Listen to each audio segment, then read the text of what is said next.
Tikulandireni omvera athu nonse kulikonse kumwe muli kuchokera mzigawo zonse zinayi za mdziko lino. Dziwani kuti ife Dreams Media timakunyadirani kwambiri chifukwa munapanga chisankho chotsatira ife kuti tizikupatsirani zonse zomwe zikuchitika mdziko muno. President Peter Mutharika watsegulira nyumba ya malamulo dzulo. President amene anayankhulapo zinthu zingapo zimene amalawi ambiri takhutira kuti zitatizachitika dziko lino likhoza kusintha pa chuma komanso pa ntchito zina za private sector. President amene anatsindika zimene akufuna kupanga ku nkhani ya maphunziro imene anena kuti achotsa school fees komanso nkhani ya fertilizer otchipa mtengo anamuchotsa pa 15,000 kubwera pa 10,000 ndi chinthu chabwino kwambiri. Koma alimi amene amapindula ndi program imene ya FISIP I think imene ayisintha kuchoka pa AIP ndi alimi ochepa komanso alimi amenewa osaukitsitsa amene amakhala ndi mwayi ogula fertilizer amene ambiri almost half ya 1 million amagulitsa fertilizer amene kwa anthu amene ali mzintchito amabusiness komanso ena amene akulima. Kusonyeza kuti mpovuta kwambiri kuti njira ya AIP kapena kuti ya makuponi ithetheretu njala mdziko muno kapena kuti chakudya chizipezeka chifukwa anthu opindula amene amavutikanso ndi njala chaka china chilichonse amagulitsa zipangizozi kwa anthu ena amene ali pa ntchito amene amalima a business ndi anthu ena otero. Amalawi ambiri amadikirira kuti mwina boma la DPP popeza limatchuka kwambiri ndi nkhani ya chakudya amaona ngati kuti mwina so president amene alengeza kuti mwina fertilizer wa universal amene timagula m'mashopu komanso makampani osiyanasiyana atsikako mtengo. Koma ndizovuta kwambiri fa fertilizer sapangidwa kuno. Fertilizer ndokwera kuchokera ku mayiko amene apangidwa komanso kuti ayenda adzafike kuno pamalowa ndalama zambiri. Sindikhulupirira kuti boma lingachite subsidy fertilizer wa universal. Koma nkhani yaikuluso ine imene anayankhula ndi nkhani ya kubwezeretsa chuma cha dziko lino. Anatchulapo ndalama zambiri zimene amalonjeza pa kampeni ngati 5 billion kupita ku constituency komanso kuonjezapo 100 million imene ya Chinyamata kuti azitenga ngongole ma constituency. Nkhani imeneyi anthu ambiri tilinayo chidwi komanso ndife osangalala komano nkhawa ilipoti implementation itheka. Tikudikira nduna ya zachuma ndokhudzidwa ndi zachuma pa boma ili kuti alongosole kuti ndalama zimene zizichokera kuti. President amene anafotokozaso kunena kuti akuyankhula ndi mayiko komanso mabungwe amene amathandiza dziko lino kuti apeze ma grant ndi ndalama zimene zimaperekedwa on specific project imene boma ngati la Malawi lingapemphe ku mayiko komanso amene amathandiza. Koma grant ndiyovuta kwambiri kuti boma la Malawi lingapeze malingana ndi chuma chimene chili pa dziko pano. Komanso ananena kuti akufufuza mayiko ena komanso amene amathandiza kuti apeze maloni. Loni ndi ngongole imene boma litenge kuma dzabweza patsogolo pano imene imakhala ma interest imene tili kale mugoli ya ngongole mdziko lino lili ndi ngongole zambiri matrillion ambiri. Ndiye kufotokoza kwake Professor Arthur Peter Mutharika akuti akhazikitsa njira zimene tikudikira kuti tione kuti njira zimene njira zanji. Koma speech imene ayankhula president ndiyopereka chilimbikitso tosefe tili ndi chilimbikitso. Koma zimene chimavuta mchakuti zimene takhala tikuona mbuyo mboma la mbuyo amataka amayankhula president akamatuluka mchipinda chimene amayankhulira anthu timachoka okhutira koma zochitika zimakhala zosiyana. Sindikhulupiriranso zikhala chimodzimodzi ndi boma ili. Nkhani ina ndi ya kusankha kwa speaker wa nyumba ya malamulo. Samia Suleiman ngati munthu ndi osakwanira kwenikweni kuti angakhale speaker wa nyumba ya malamulo. Koma ifoti wasankhidwa palibe vuto. Chongofunikira nchakuti DPP kuphatizako Bambo Bright Nsaka amene amadziwa za malamulo komanso ndi munthu odekha amene amaoneka kuti akhoza kulangiza munthu akhale nawo pafupi Samia Suleiman popanga ziganizo zawo komanso otsatira awawo amsowa komanso ajolobala chifukwa anthu amene wa understanding yawo ya parliament kutsogolera parliament nchinthu chachikulu kwambiri ndi dzanja lina la boma.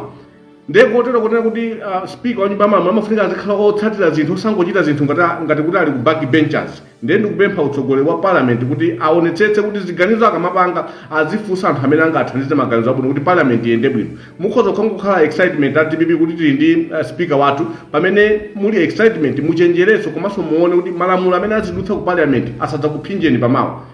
Chifukwa anthu amene akutsogolera parliament iwa amakhala over excited amayankhula zinthu zambiri amachita zinthu zambiri mpofunika akhale ndi guidance yabwino zikomo kwambiri.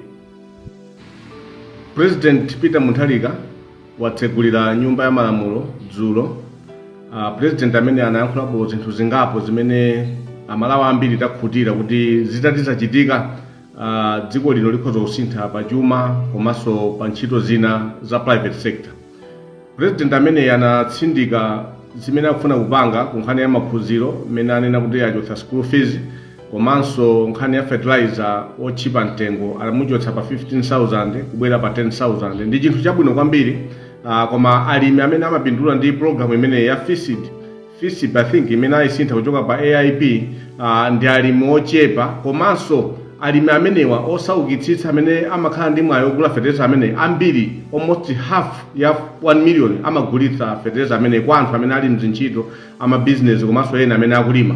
Kusonyeza kuti mpovuta kwambiri kuti njira ya AIP kapena kuti ya makuponi ithetheretu njala mdziko muno kapena kuti chakudya chizipezeka chifukwa anthu opindula amene amavutikanso ndi njala chaka china chilichonse amagulitsa zipangizozi kwa anthu ena amene ali pa ntchito amene amalima a business ndi anthu ena otero.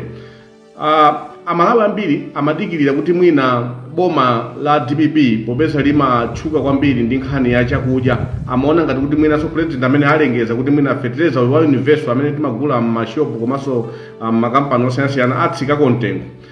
Koma ndizovuta kwambiri fa fertilizer sapangidwa kuno.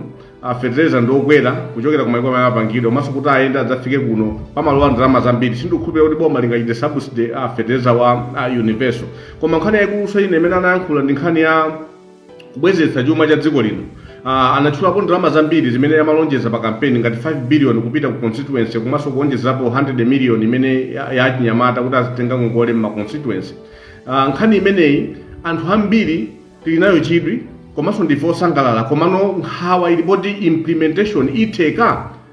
Tikudikira nduna ya zachuma ndokhudzidwa ndi zachuma pa boma ili kuti alongosole kuti ndalama zimene zizichokera kuti. President amene anafotokozaso kunena kuti akuyankhula ndi mayiko komanso mabungwe amene amathandiza dziko lino kuti apeze ma grant ndi ndalama zimene zimaperekedwa on specific project imene boma ngati la Malawi lingapemphe ku mayiko komanso amene amathandiza. Koma grant ndiyovuta kwambiri kuti boma la Malawi lingapeze malinga ndi chuma chimene chili pa dziko pano. Komanso ananena kuti akufufuza mayiko ena komanso amene amathandiza kuti apeze maloni. Loni ndi ngongole imene boma litenge kuma dzabweza patsogolo pano imene imakhala ndi ma interest imene tili kale mu goli ya ngongole mdziko lino lili ndi ngongole zambiri matriliyoni ambiri. Ndiye kufotokoza kwake Professor Arthur Peter Mutharika akuti akhazikitsa njira zimene tikudikira kuti tione kuti njira zimene njira zanji. Koma speech imene ayankhula president ndiyopereka chilimbikitso tosefe tili ndi chilimbikitso. Koma zimene chimavuta mchakuti zimene takhala tikuona mbuyo mboma la mbuyo amataka amayankhula president akamatuluka mchipinda chimene amayankhulira anthu timachoka okhutira koma zochitika zimakhala zosiyana. Sindikhulupiriranso zikhala chimodzimodzi ndi boma ili. Nkhani ina ndi ya kusankha kwa speaker wa nyumba ya malamulo. Asamiya Suleiman ngati munthu ndi osakwanira kwenikweni kuti angakhale speaker wa nyumba ya malamulo. Koma ifoti wasankhidwa palibe vuto. Chongofunikira nchakuti DPP kuphatizako Bambo Bright Nsaka amene amadziwa za malamulo komanso ndi munthu odekha amene amaoneka kuti akhoza kulangiza munthu akhale nawo pafupi Asamiya Suleiman popanga ziganizo zawo komanso otsatira awawo amsowa komanso ajolobala. Chifukwa anthu amene understanding yawo ya parliament kutsogolera parliament nchinthu chachikulu kwambiri ndi dzanja lina la boma. Ndekotero kunena kuti speaker wa nyumba ya malamulo amafunika azikhala otsatira zinthu osangochita zinthu ngati kuti ali ku backbenchers. Ndiye ndikupempha utsogoleri wa parliament kuti aonetsetse kuti ziganizo akamapanga azifunsa anthu amene angathandize maganizo abwino kuti parliament iyende bwino. Mukhoza kukhala excitement at DPP kuti tili ndi speaker wathu pamene muli excitement muchenjereso komanso muone kuti malamulo amene azidutsa ku parliament asadza kuphinjeni pamawa. Chifukwa anthu amene akutsogolera parliament iwa amakhala over excited amayankhula zinthu zambiri amachita zinthu zambiri mpofunika akhale ndi guidance yabwino zikomo kwambiri. Tikuyamikeni komanso kukuthokozani popanga chisankho chokhala pamenepa kumvetsera komanso kuonera zomwe takubweretserani. Chomwe tingakupempheni choti ngati muli alendo pamudzi pano tapangani subscribe chifukwa mukatero inu ndife tidzendera limodzi kuyambira lero mpaka na masiku omwe akubwera kusogoloko. Timabweratu ndi nkhani zochokera ngodya zonse zinayi za mdziko lino kotero kuti inu simukuyenera kuti mukhale kunja kwa nkhani zimenezi. Tapangani subscribe, like, comment komanso share kuti tikhale limodzi mu ulendo umenewu.